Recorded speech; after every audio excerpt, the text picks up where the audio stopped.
अस्सलाम वालेकुम। होप आप लोग सब ठीक ठाक होंगे। इंट्रोडक्शन क्लास कुछ लोगों ने ली होगी, डेमो क्लास थोड़ा सा हमने रेवेन्यू साइकिल को तब भी डिस्कस किया था। अभी ओवरऑल हमारी बिलिंग के प्रोसेस के अंदर मेडिकल बिलिंग में यूएस में जो आपका रेवेन्यू साइकिल है उसका ओवरव्यू करेंगे।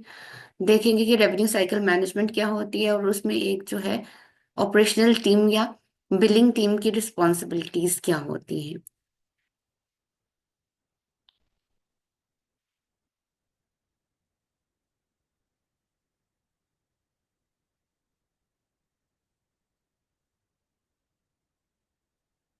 Revenue cycle management is a process used by the healthcare system in United States and all over the world to track the revenue from the patient from their initial appointment or the encounter with the healthcare system to their final payment of the balance.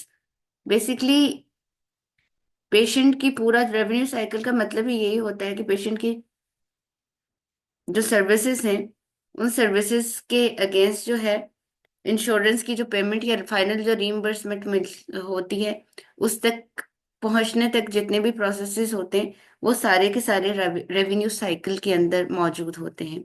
Initial appointment से लेके encounter हो गया patient का, बाकी patient की जो है वो पेमेंट प्रोसेस हो गया, सारी की सारी चीजें रेवेन्यू साइकिल में आती। हम रेवेन्यू साइकिल को एक्सप्लेन करते हैं, यहाँ पे हमने इसको काफी डिटेल के अंदर चीजों को लिखा है और हम इसी को सारा एक्सप्लेन करेंगे और इसके अंदर के जितने भी स्टेप्स हैं फ्यूचर में आगे जाके हमारी अगली जो क्लासेस होंगी उन क्लासेस के अंदर हम लोग जो है ये इन्हीं स्टेप्स को जो है वो डिटेल में डिस्कस करेंगे। रेवेन्यू साइकिल अगर मैं बिल्कुल आज जो मैं सेशन दे रही हूँ बिल्कुल एक जो है वो आम आदमी है जिसको टर्मिनोलॉजीज का आइडिया नहीं है, जिसको प्रोसेस का आइडिया नहीं है, बिल्कुल इस तरह से इनिशियल लेवल पे आके तो इस चीज को एक्सप्लेन कर रही हूँ कि वंस आप लोगों को चीजें क्लियर होना शुरू हो जाएंगी फिर हमें आगे जाके आसानी हो जाएगी चीजों को जो है एक गो में जाते हुए या फ्लो हमारा बनते हुए। लेकिन फर्स्ट आप लोगों को कॉन्सेप्ट जो है इनिशियल कॉन्सेप्ट जो है उसको क्लियर करने की ज्यादा जरूरत होती है। पेशेंट आम बिल्कुल आम बंदे की हम कंपेयर करते हैं पाकिस्तान के जो है हेल्थ केयर सिस्टम को और जो है वो यूएस के हेल्थ केयर सिस्टम को, और फिर हम देखते हैं कि नॉर्मली हमारे यहाँ हम डॉक्टर के पास जाते हैं, पेशेंट पेशेंट डॉक्टर के पास जाता है तो डॉक्टर के जो है वो कॉल करके उसने अपॉइंटमेंट ली है या फिर वो चला गया है, ऐसे रैंडम चला गया है जाके, तो उसने क्या करना होता है प्राइवेट जितने भी हॉस्पिटल में जाते हैं हम लोग, तो हम लोग जो करते हैं डॉक्टर की फीस पे करते हैं, जो ऑफिस पर्सन होता है रिसेप्शन पे जो बंदा होता है या डॉक्टर के असिस्टेंट होता है और डॉक्टर से जो है चेक कराते हैं। इसके अलावा जो है अगर हम लोग एग्जाम्पल लें जैसे गवर्नमेंट के हॉस्पिटल में हम लोग जाते हैं तो जिन लोगों के पास सेहत कार्ड होता है सेहत कार्ड वालों के लिए अलग से काउंटर बना हुआ होता है जहाँ पे उनकी जो है इंफॉर्मेशन ऐड होती है। यूएस में दो तरह से पेशेंट होते हैं, ज्यादातर उनके 80% से ज्यादा पेशेंट वो होते हैं जिनके पास हेल्थ इंश्योरेंसेस होती हैं और उनकी सर्विसेज को हेल्थ इंश्योरेंसेस कवर कर रही होती हैं। तो जिन लोगों की हेल्थ इंश्योरेंसेस होती हैं वो पेशेंट वो अगर अपॉइंटमेंट स्केड्यूल कर रहे हैं तो अपॉइंटमेंट स्केड्यूल करते वक्त पेशेंट अपनी इंफॉर्मेशन जिस सर्विस के लिए वो अपॉइंटमेंट स्केड्यूल कर रहा है उस सर्विस की डिटेल और उसके बाद अपनी इंश्योरेंस की डिटेल जो है ऐड करता है। अब डॉक्टर ऑफिस ने ये करना होता है कि डॉक्टर ऑफिस उसकी अपॉइंटमेंट को कंफर्म करेगा तब जब वो इंश्योरेंस की डिटेल्स चेक करेगा। इंश्योरेंस की डिटेल में इंश्योरेंस की एलिजिबिलिटी चेक करना होती है। एलिजिबिलिटी का की टर्मिनोलॉजी हम ये यूज करते हैं कि हम इंश्योरेंस की वेबसाइट पे जाके इंश्योरेंस को कॉल करके या इंश्योरेंस के जो आईवेयर नंबर होते हैं, eyewear interactive voice response number होते हैं जो कंप्यूटराइज आंसर मशीन होती है, जैसे हम कॉल सेंटर में कॉल करते हैं तो कहते वन एक दबाएं दो दबाएं ये मालूमात हासिल करने के लिए, तो हम इंश्योरेंस की जो एलिजिबिलिटी लेते हैं। एलिजिबिलिटी लेने का मतलब ये होता है कि हम चेक करते हैं कि इंश्योरेंस जिस डेट के लिए पेशेंट ने प्रोसीजर परफॉर्म कराना है उस डेट के लिए एक्टिव है। एक्टिव का मतलब वो सर्विसेज जो है वो दायरे देने के लिए एलिजिबल है। दूसरा हम देखेंगे कि उसकी सर्विसेज जो वो सर्विस लेने जा रहा है स्पेसिफिक सर्विस जो है उसकी इंश्योरेंस का प्लान वो सर्विस कवर कर रहा है। तीसरी चीज हम ये देखेंगे कि ये इंश्योरेंस जिसकी वो डिटेल हमें दे रहा है वो इंश्योरेंस उसकी प्राइमरी इंश्योरेंस है। प्राइमरी इंश्योरेंस वो होती है जो इनिशियली 80% पोर्शन को कवर करता है। इस रेवेन्यू साइकिल साइकिल से पीछे जाती हूँ मैं। पेशेंट जब इंश्योरेंस लेता है, डेफिनेटली जब भी कोई बंदा इंश्योरेंस ले रहा होता है, तो इंश्योरेंस मुफ्त में उसको नहीं मिल रही होती, कुछ ना कुछ उसे पे करना होता है। कुछ गवर्नमेंट की इंश्योरेंसेस ऐसी होती है जिनकी पैसे जो है वो पेशेंट को पे नहीं करने पड़ते, बल्कि उसके सोशल सिक्योरिटी बेनिफिट में से ऑटोमेटिकली डिटेक्ट हो जाते हैं। तो प्रीमियम की अमाउंट होती है जो कि इंश्योरेंस कंपनी को पे करता है पेशेंट, और उसके बदले में उसको इंश्योरेंस की कवरेज मिलती है। इंश्योरेंस की कवरेज के दो पार्ट्स होते हैं, एक होता है इंश्योरेंस का बेनिफिट जो इंश्योरेंस ने ही पे करना होता है, और दूसरा वो होता है जो पेशेंट रिस्पॉन्सिबिलिटी होती है, जो पेशेंट ने पूरे साल में पे करना होता है। तो इसका ज्यादातर पोर्शन होता है कि 80% बेनिफिट जो है वो पेशेंट के इंश्योरेंस से पे करने होते हैं, और 20% बेनिफिट जो है पेशेंट की रिस्पॉन्सिबिलिटी के लिए छोड़ी होती है। अब कुछ पेशेंट ऐसा करते हैं कि वो जो 20% की बेनिफिट जो उन्होंने पूरे साल में पे करने होते हैं, उनके लिए एक और इंश्योरेंस ले लेते हैं जिसको सेकेंडरी इंश्योरेंस कहते हैं। लेकिन क्लेम को इनिशियली जो है, या जब हम बनाते हैं तो इनिशियली जो है प्राइमरी इंश्योरेंस को जाता है, प्राइमरी इंश्योरेंस उसको प्रोसेस करके पे करके जो छोड़ती है, फिर सेकेंडरी इंश्योरेंस पे करती है। तो हम इनिशियली क्लेम को पहली दफा में ही प्राइमरी इंश्योरेंस को भेजना होता है, सेकेंडरी को नहीं डायरेक्टली भेजते। तो इसलिए जब हम इंश्योरेंस को चेक करते हैं उसकी एलिजिबिलिटी, तो हमने ये चीज जरूर देखनी होती है कि इंश्योरेंस प्राइमरी है, क्योंकि क्लेम इनिशियली उसे जाएगा। अब अपॉइंटमेंट स्केड्यूल करते वक्त भी इस चीज की कंफर्मेशन के बाद ही अपॉइंटमेंट स्केड्यूल कर सकता है कोई पेशेंट का, कंफर्म करता है डॉक्टर ऑफिस अपॉइंटमेंट।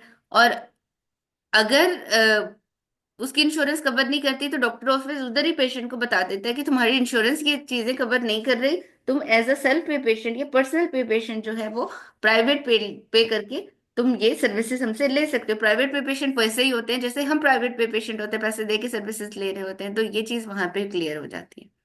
ये अपॉइंटमेंट की बात कर रहे थे। अपॉइंटमेंट फोन कॉल के थ्रू भी हो रही थी, ऑनलाइन वेब पोर्टल्स के थ्रू भी हो रही थी, और पर्सनल हेल्थ रिकॉर्ड्स एप्स हैं, पीएचआरस, जिनके थ्रू अपॉइंटमेंट स्केड्यूल हो सकती है। दूसरी चीज, डॉक्टर ऑफिस में बंदा पेशेंट आ गया है विजिट के लिए।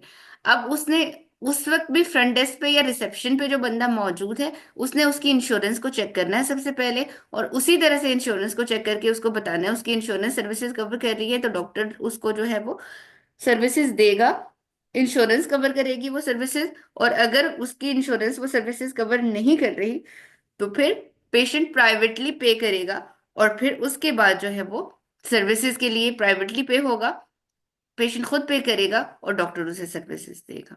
तो सबसे पहले चीज है, जब भी हम कहते हैं कि रेवेन्यू साइकिल की स्टार्ट कहाँ से होता है, तो फर्स्ट स्टेप एलिजिबिलिटी डिटर्मिनेशन ही होता है। अपॉइंटमेंट ऑप्शनल है, कहीं पे लेते हैं कहीं पे नहीं भी लेते। तो eligibility determination is the first step of revenue cycle, क्योंकि यहीं से हमारा रेवेन्यू साइकिल जो है वो स्टार्ट होता है। अब जो प्राइवेट पेशेंट होता है, तो वो पूरे रेवेन्यू साइकिल में जाता ही नहीं है। उसने अपनी सर्विसेज के लिए पे कर लिया, हमने क्लेम, हाँ, पेशेंट डॉक्टर ने उसे चेक किया, हमने अपने सॉफ्टवेयर के अंदर वो डाटा एंटर किया जी, जी सर्विसेज की डिटेल, और वही पेमेंट जो उसने दे दी है हमने उसको पोस्ट कर लिया वहीं पे, और बात खत्म हो गई। तो ये पूरा सर्कल जो हमारा साइकिल है वो साइकिल नहीं बनेगा। इसी तरह से दूसरी चीज है कि अगर वो पे करके नहीं गया, वो कह रहा है कि मुझे बिल भेज दो, तब भी हमने क्लेम क्रिएट किया और पेशेंट को भेज दिया और पेशेंट ने पे कर दिया, तो ये जो स्टेप्स आ रहे हैं, ये सारे स्टेप उसमें नहीं आ सकेंगे। हम ये सारे स्टेप तब आएंगे कि पेशेंट की इंश्योरेंस एक्टिव होगी और इंश्योरेंस जो है सर्विसेज को कवर कर रही होगी। अब उसके बाद हमने लिखा हुआ है रेफरल प्रायोरिटाइजेशन। ये ऑप्शनल है, हर दफा नहीं होता, हर सिनेरियो में, हर सर्विस के लिए नहीं होता, लेकिन जिन सर्विसेज के लिए रिक्वायर्ड होता है वहां पे अप्लाई होता है। रेफरल का मतलब ये होता है कि इनिशियली अगर ट्रीटमेंट किसी प्राइमरी केयर फिजिशियन, यानी इनिशियल किसी किसी अपने डॉक्टर से हमने ट्रीटमेंट ली है किसी पेशेंट ने, और स्पेशलिस्ट के पास गया है, तो इनिशियली जो पहले वाले डॉक्टर ने उसको रेफरल बना के दिया है स्पेशलिस्ट के लिए, उसके अंदर इनिशियल ट्रीटमेंट की डिटेल्स लिखी हुई होती है, रेफरल वो सबमिट कराता है। जैसे हम ओपीडी में चेक कराते हैं तो हमें रेफरल दिया जाता है, रेफर करते हैं कि डॉक्टर स्पेशलिस्ट के पास, तो हम उसको रेफरल दिखाते हैं कि भाई इनिशियल डॉक्टर ने तो ये चीजें डायग्नोस की है, और उसके मुताबिक फिर स्पेशलिस्ट देखता है कि आगे उसने क्या करना है। प्रायर अथराइजेशन, अथराइजेशन एक अप्रूवल होता है जो डॉक्टर को चाहिए होता है इंश्योरेंस कंपनी से सर्विसेज परफॉर्म करने से पहले, प्रायर अथराइजेशन लिया जाता है। अब ये स्पेसिफिक किस्म की सर्विसेज होती हैं जो थोड़ी सी अनयूजुअल हैं, रिस्की हैं, ऐसी सर्विसेज के लिए जो है वो ये अप्रूवल दिया जाता है। तो इसलिए जो है वो प्रायर अथराइजेशन जो है वो भी इस स्टेप पे लिया जाता है। अब प्रायर अथराइजेशन हर दफा के प्रोसीजर में, हर तरह के प्रोसीजर्स में नहीं होगा, और जिन जिन प्रोसीजर में प्रायर अथराइजेशन रिक्वायर्ड होगा उनकी डिटेल हम फ्यूचर में जाके डिस्कस करेंगे। हमारे पास एक स्पेसिफिक जो है वो टॉपिक है प्रायर अथराइजेशन का, जिसमें अथराइजेशन क्या होता है, कितनी टाइप के होते हैं, कैसे लेते हैं, किन सर्विसेज के लिए लेते हैं, ये डिटेल्स मौजूद है। पेशेंट डॉक्टर ऑफिस में आया तो उसने अपना डेमोग्राफिक फॉर्म फिल किया या रजिस्ट्रेशन फॉर्म फिल किया। रजिस्ट्रेशन फॉर्म में उसकी पर्सनल इंफॉर्मेशन होती है, नाम हो गया, डेट ऑफ बर्थ हो गया, उसका एड्रेस, फोन नंबर हो गया, उसकी बाकी इंश्योरेंस की इंफॉर्मेशन सारी ऐड हो गई। ये डेमोग्राफिक या रजिस्ट्रेशन फॉर्म होता है। अब रजिस्ट्रेशन फॉर्म हो सकता है कि पेपर पेपर हो जिसमें वो फिल करे, हो सकता है कि कोई कियोस्क लगे हुए या आईपैड उसको दे दिए जाए तो वो इलेक्ट्रॉनिकली उनको वो एंटर करे डाटा। डिपेंड करता है कि डॉक्टर ऑफिस का क्या प्रोटोकॉल है। उसके बाद एक स्मॉल अमाउंट होती है जो हर दफा विजिट के ऊपर पेशेंट ने पे करनी होती है डॉक्टर ऑफिस को, वो कोपे होती है। जो पेशेंट की रिस्पॉन्सिबिलिटी वाला पोर्शन हमने देखा था कि 20% छोड़ा है, उसी के बीच में ये भी होती है, कोपे उसी का हिस्सा होती है। तो ये थोड़ी सी अमाउंट होती है, $15 है, $10 है, डिपेंड करता है कि आपकी सर्विसेज किस तरह से किससे ले रहे हैं और कहाँ पे ले रहे हो। तो ये पे करेगा। अगर वो पे नहीं करेगा तो वो करके जाएगा तो तब भी डिटेल्स आ जाएंगी कि भाई वो पेशेंट की रिस्पॉन्सिबिलिटी है, तो फिर इंश्योरेंस पे करके जो पेशेंट की रिस्पॉन्सिबिलिटी छोड़ती है पेशेंट को बिल कर देंगे। एग्जाम का मतलब यहाँ पे फिजिकल एग्जामिनेशन है जो डॉक्टर ने पेशेंट का करना है। फिजिकल एग्जामिनेशन में उसने चेक करना होता है पेशेंट को। उसमें डायग्नोस्टिक और प्रोसीजर्स होते हैं। डायग्नोस्टिक तमाम बीमारियों के बारे में कहते हैं, साइन, सिम्टम, डिसऑर्डर, कंप्लेंट्स जिसकी वजह से पेशेंट को डॉक्टर ऑफिस आना पड़ रहा है, वो उसके डायग्नोस्टिक है। और डॉक्टर ऑफिस वो सुन के उसके बाद जो एक्शन ले रहा है उसको हम प्रोसीजर्स कह रहे हैं। जो ट्रीटमेंट करेगा, उसको ड्रिप लगाएगा, उसको वैसे इनकाउंटर डिस्कस करके तो उसको दवाइयां देगा, उसको और कुछ सजेस्ट करेगा, जो भी चीजें हैं वो प्रोसीजर्स में आती हैं। अब ये डॉक्टर ऑफिस के एंड का काम जो है वो खत्म हो जाता है। जब पूरा दिन डॉक्टर पेशेंट्स को चेक करता है तो at the end of the day उसने वो सारी डिटेल्स, जो जो दो तरह की चीजें उसने रखी थी, डॉक्टर ने दो तरह के डॉक्यूमेंट्स थे। एक डेमोग्राफिक फॉर्म जिसमें उसकी पर्सनल डेमोग्राफिक इंफॉर्मेशन पेशेंट की लिखी थी, और दूसरा वो पेपर जिसके अंदर डायग्नोस्टिक और प्रोसीजर्स की डिटेल हुई थी, कि जिसमें ट्रीटमेंट की डिटेल सारी लिखी गई थी। ये ये सारे डॉक्यूमेंट वो करता है, भेजता है वो बिलिंग कंपनी को। अब इससे बाद डॉक्टर का काम खत्म होता है और बिलिंग कंपनी का काम काम शुरू होता है। बिलिंग कंपनी को जब वो भेजता है इंफॉर्मेशन, तो वो इलेक्ट्रॉनिक और पेपर दो तरह से भेजता है। इलेक्ट्रॉनिक और पेपर का मतलब ये है कि पेपर कागज में जो लिखी थी वो भेजेगा स्कैन करके, और जो आईपैड्स वगैरह में इंफॉर्मेशन थी वो इंफॉर्मेशन जो है वो ईएचआरस के थ्रू आएगी। अब ईएचआरस क्या होता है? EHR electronic health record softwares होते हैं जिनमें सॉफ्ट फॉर्म में डाटा स्टोर होता है। तो ईएचआर अगर आईपैड पे उसने इन्फॉर्मेशन, या कोई कियोस्क लगे थे वहां पे पेशेंट ने इन्फॉर्मेशन ऐड की है, या डॉक्टर भी आईपैड यूज कर रहा था उस पर इन्फॉर्मेशन ऐड कर रहा था, तो इलेक्ट्रॉनिकली वो सेव हो रही है।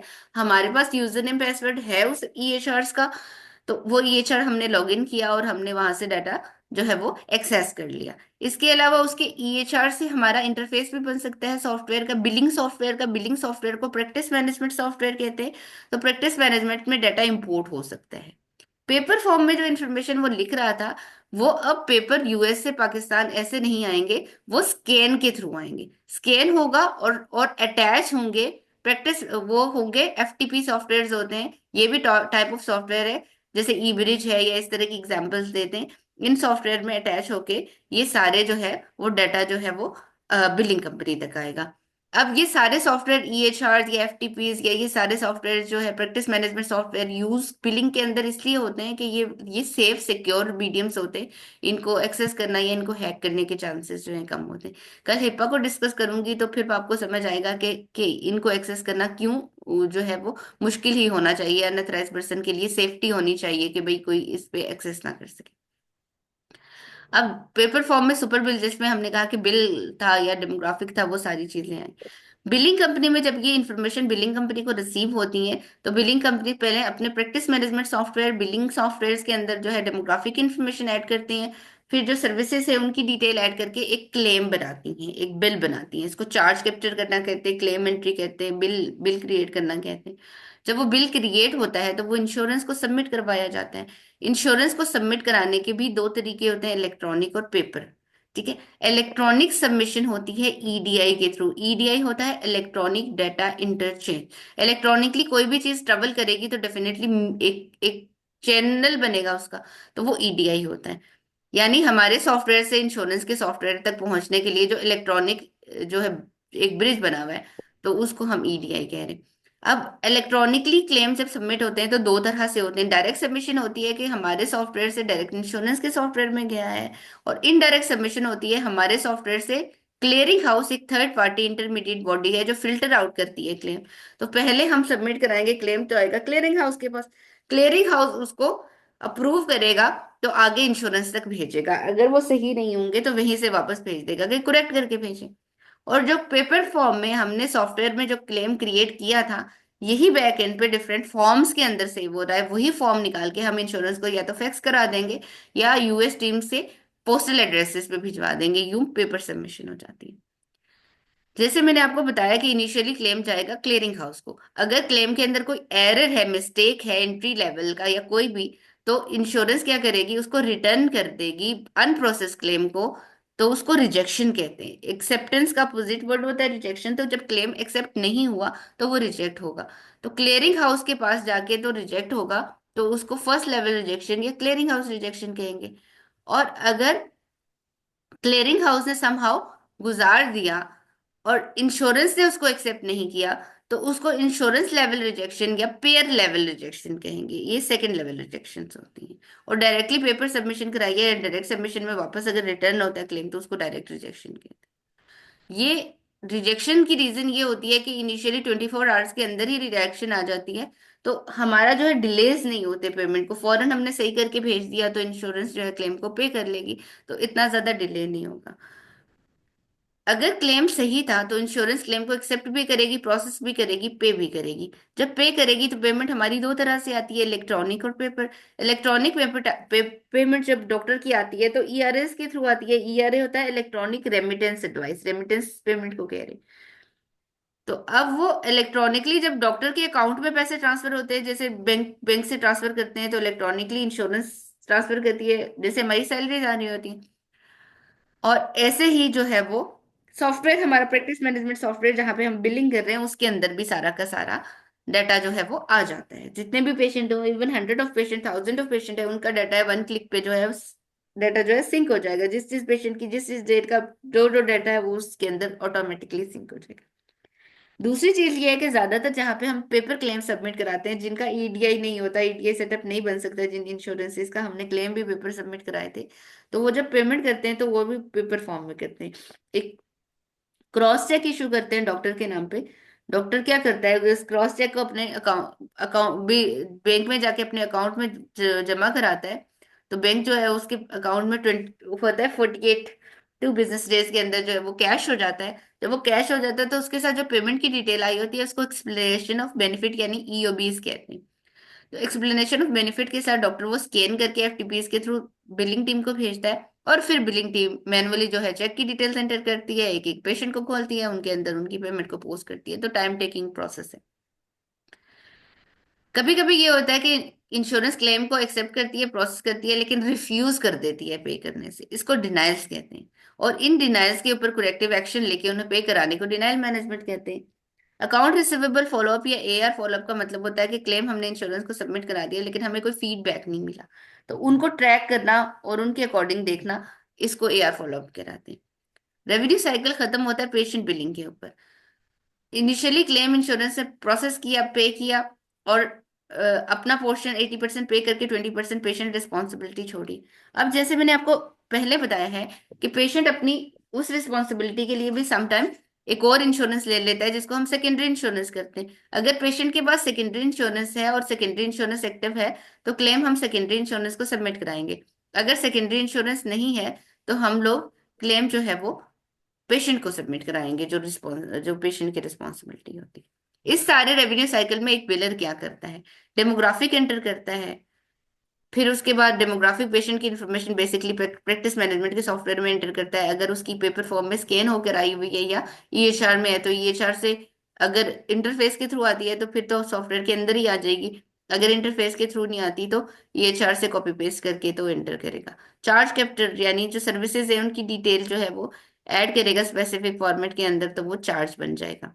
पेमेंट जो आएगी पोस्ट करेगा ERA है या EOB से। डिनाइल मैनेजमेंट पे काम करेगा, फॉलोअप पे काम करेगा, देखेगा जितने भी आउटस्टैंडिंग क्लेम्स है उनको ट्रैक करेगा। अपील और कोरेस्पॉन्डेंस का मतलब ये होता है कि रीप्रोसेसिंग के लिए रिक्वेस्ट करना, क्लेम अगर पे नहीं हुआ इनिशियली तो हम कहते हैं कि जो जो चीजें कमी बेशी थी हमने ठीक कर ली है, दोबारा पे कर लो। कम्युनिकेशन डॉक्टर के स्टाफ से भी करनी पड़ती है, रेगुलरली इन टच रहना पड़ता है डॉक्टर के साथ। तभी हमारी weekly biweekly monthly meetings होती हैं, उनको देखना पड़ता है, ईमेल्स वगैरह सारी चीजें देखनी पड़ती हैं।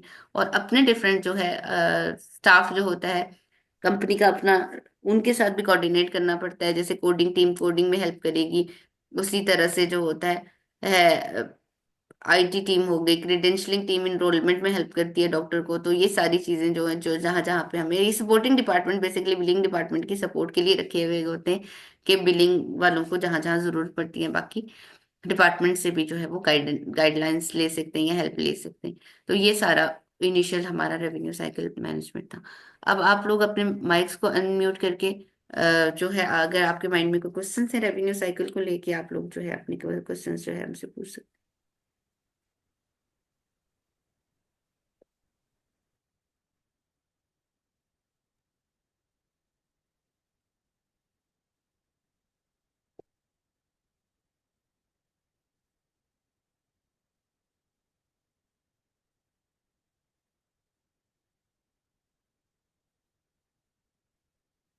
किसी का कोई क्वेश्चन नहीं है? अस्सलाम वालेकुम मैम। अस्सलाम वालेकुम। वालेकुम अस्सलाम।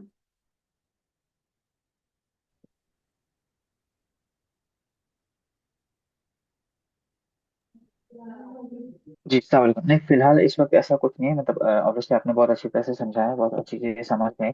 लेकिन डिटेल में तो ज़्यादा ऑब्वियसली जब बाद में हम क्लासेस होंगे तो उसमें डिटेल्स में हमें पता बताया जाएगा, ताकि सैंपल भी हम कभी प्रैक्टिकली जो है वो बनाना हो तो कोई सैंपल भी बना सकेंगे। ऐसा ही होगा या मैं गलत नहीं होगा तो? ठीक है, इनमें से जितने भी हमने स्टेप्स की का जिक्र किया है, इन्हीं स्टेप को आगे जितने भी हमारे सेशंस होंगे इन्हीं स्टेप्स को हम जो डिटेल में एक्सप्लेन करेंगे, ताकि चीजें जो स्टेप बाय स्टेप आप लोगों को चीजें समझ आ जाएं। फिर जब आपकी इंटर्नशिप होगी, प्रैक्टिकल इंटर्नशिप में ये चीजें प्रैक्टिकली भी आपको करना सिखाएंगे। तो ये पूरा एक प्रोसेस है। पहले आपकी थेरेटिकल क्लासेस है, उसके बाद फिर जो आपकी जो है वो फिजिकल क्लासेस हैं, मतलब जो फिजिकल इंटर्नशिप है वो है, वो सारी चीजें जो है वो उनके अंदर शामिल हैं।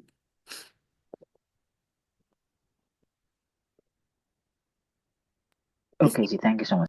वेलकम। किसी और के माइंड में कोई क्वेश्चन वगैरह है? इनकी रिकॉर्डिंग हम लोग प्लेस कर लेते हैं, हमने रखी हुई होती है। गूगल ड्राइव का लिंक जो है आपके ग्रुप्स की डिस्क्रिप्शन के अंदर ऐड किया हुआ है।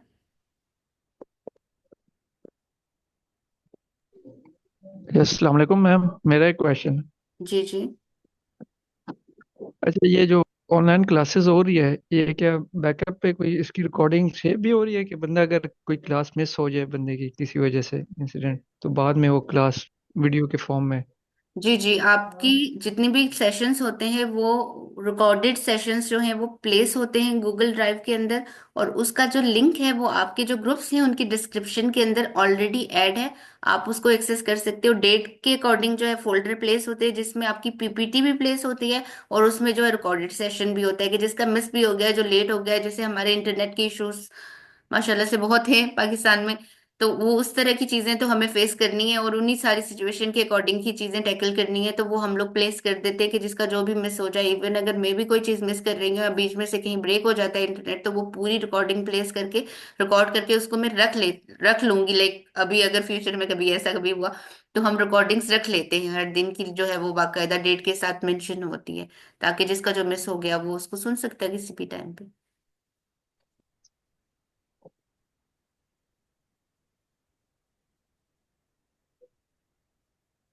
अच्छा, किसी ने क्वेश्चन किया है एग्जाम का भी। स्टडीज लाइट डेफिनेटली हम चीजें थ्योरेटिकली पढ़ेंगे तो प्रैक्टिकली चीजें समझ आती हैं, ऐसे नहीं समझ आ सकती। क्योंकि बिलिंग एक फील्ड है जिसके लिए टर्मिनोलॉजीज भी नई यूज हो रही हैं, एक प्रोसेस भी काम करने का बिल्कुल नया है। तो हम लोग रेंडमली फिजिकली काम जाके एकदम से, जब तक हमारे पास थ्योरेटिकल नॉलेज नहीं होगा तो नहीं कर पाते। इसीलिए तमाम जितनी भी बिलिंग कंपनीज हैं उनका ट्रेनिंग डिपार्टमेंट या लर्निंग डेवलपमेंट डिपार्टमेंट है, जो 20 मतलब आपको like through out the year जो है डिफरेंट तरह की ट्रेनिंग्स, इवन आप जो है प्रैक्टिकली इनिशियल ट्रेनिंग के अलावा भी आप लोग अगर ऑन जॉब ट्रेनिंग्स जो है वो बहुत ज्यादा दी जा रही होती हैं, क्योंकि ये फील्ड ही ऐसा है कि कंटिन्यूसली इसके अंदर चीजें आ रही होती हैं। तो डेफिनेटली जो शुरू में हम लोग थेरेटिकल चीजें पढ़ रहे हैं तो उसमें जाहिर है मुझे कि आप मेरी बात सुन रहे हैं या आपको चीजें समझ आ रही हैं, इसके लिए मेरे पास एक वाहिद तरीका असेसमेंट ही है। तो हमारी पूरी जो ट्रेनिंग होती है, 1 मंथ की जो ट्रेनिंग होती है, ऑलमोस्ट इसके अंदर जो है 20 से 22 सेशंस होते हैं पूरे। इसके अंदर दो जो है असेसमेंट होती है, एक मिड असेसमेंट हम कहते हैं, तकरीबन हमारे 11 11 12 जो हमारी सेशंस कंप्लीट होने के बाद जो होती है, वो जो हमारा जो है वो मिड टर्म एग्जाम होता है, जिसके अंदर टोटल हमने रखे होते हैं 20 पॉइंट्स रखे हुए होते हैं। तो उसके बाद जो फाइनल एग्जाम होता है, जिसमें हमारी फर्स्ट से लेके जो लास्ट तक की जितनी भी सेशंस होते हैं वो सारे इंक्लूडेड होते हैं, जिसमें 30 30 जो है हमारे पॉइंट्स होते हैं। टोटल हमारे एग्जाम जो है उसके 50 जो है वो पॉइंट्स होते हैं, जिसमें से 50% स्कोर करना जरूरी होता है फिजिकल इंटर्नशिप के लिए। तो इसलिए जो है डेफिनेटली जितने भी कॉन्सेप्ट जिसमें हमें लग रहा होता है कि कंफ्यूजन हो सकती है, उसको हम लोग जो है वो असेसमेंट्स की फॉर्म में जो है वो देते, डेफिनेटली पूछते हैं।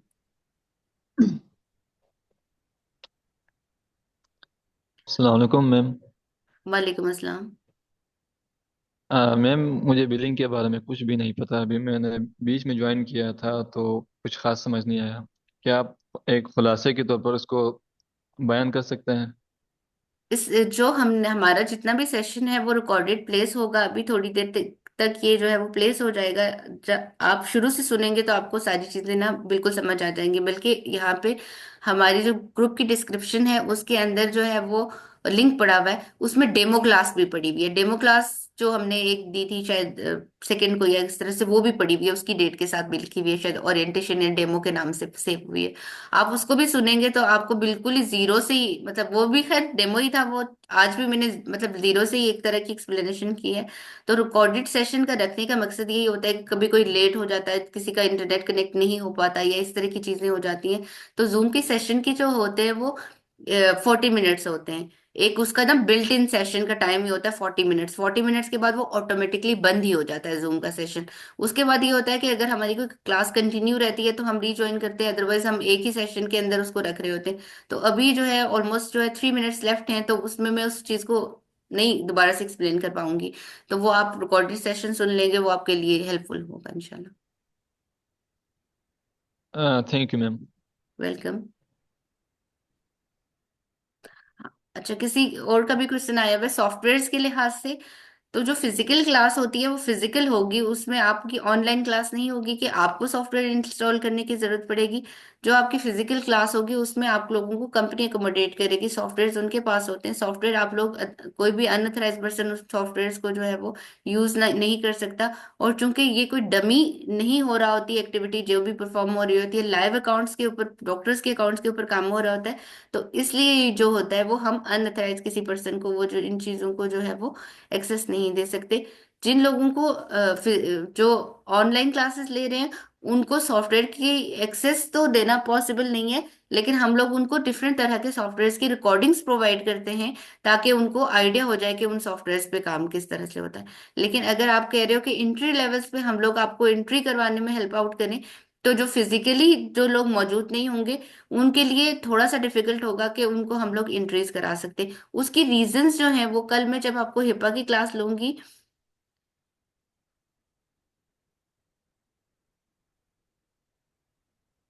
जो कल हम जब हिपा को एक्सप्लेन करेंगे तो आपको आइडिया हो जाएगा कि ये जो मैं इतना डेटा सिक्योरिटी या इंफॉर्मेशन सिक्योरिटी के ऊपर इतना ज्यादा फोकस कर रही हूँ, वो उसकी रीजन क्या है।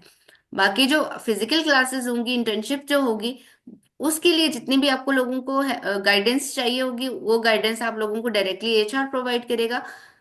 आपकी जो थ्योरेटिकल क्लासेस है या ऑनलाइन क्लासेस के बारे में जो भी आपको गाइडलाइन चाहिए होगी वो आप मुझसे लेंगे, क्योंकि ऑनलाइन क्लासेस जो है उसके लिए रिस्पॉन्सिबिलिटी मेरी है। मेरा जो काम ऑनलाइन क्लासेस के बाद खत्म हो जाता है, क्योंकि मैं ऑनलाइन क्लासेस के लिए ही जो है वो जो है वो इंस्ट्रक्टर हूँ।